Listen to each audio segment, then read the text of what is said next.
अपने आंतरिक जीवन में प्रवेश करने की क्रिया जीवन का एक धर्म है, जीवन की क्रिया है, जीवन का एक यथार्थ है, जीवन का एक चिंतन है। इस जीवन के जिस पड़ाव पर भी हैं, जिस पगडंडी पर भी हैं, चाहे आप 20 साल की अवस्था में हैं, चाहे आप 50 साल की अवस्था में हैं, चाहे आप पुरुष हैं, चाहे आप स्त्री हैं, चाहे आप अच्छे हैं, चाहे आप बुरे हैं, मगर एक क्षण यहाँ रुक करके हमें सोचना पड़ेगा कि ऐसा तो नहीं है कि हम आधा जीवन ही जी रहे हैं, ये आधा जीवन हमारा कोरा का कोरा रह गया है। ऐसा तो नहीं है कि इस आधे जीवन के बारे में तो हमें कोई ज्ञान है ही नहीं, और यदि ज्ञान नहीं है तो फिर इस आधे जीवन को जी करके भी क्या लाभ हो जाएगा। कुछ रुपए आप मरने के बाद अपने बेटों के लिए छोड़ भी जाएंगे तो क्या हो जाएगा। यदि आपने 4-6 मकान जोड़ के खड़े हो जाएंगे और मर जाएंगे तो क्या हो जाएगा।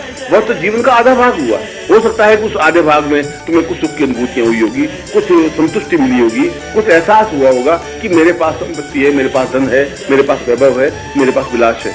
वो सब कुछ नहीं है। सब कुछ तो जीवन के अंदर उतरने की क्रिया के द्वारा ही संभव है। इसलिए जहाँ बाह्य जीवन बाहरी परिवेश में है, बाहरी लोगों से संपर्क स्थापन करते हैं, पड़ोसियों से, संबंधियों से, मित्रों से, रिश्तेदारों से, ठीक उसी प्रकार से आंतरिक जीवन में हमें अपने अंदर उतरने की प्रक्रिया का भान होना चाहिए। हम और गहराई के साथ अंदर उतरें, और जितना हम अंदर उतरेंगे उतनी ही हमें जीवन में पूर्णता प्राप्त हो सकेगी। क्योंकि अंदर उतरने की क्रिया का ज्ञान केवल गुरु के माध्यम से ही प्राप्त हो सकता है। अंदर उतरने की क्रिया का ज्ञान केवल चेतना के माध्यम से ही प्राप्त हो सकता है। गुरु हाथ पकड़ करके ये समझा सकता है कि तुम्हारे जीवन में ध्यान की प्रक्रिया का एक आवश्यक तत्व, अनिवार्य तत्व है।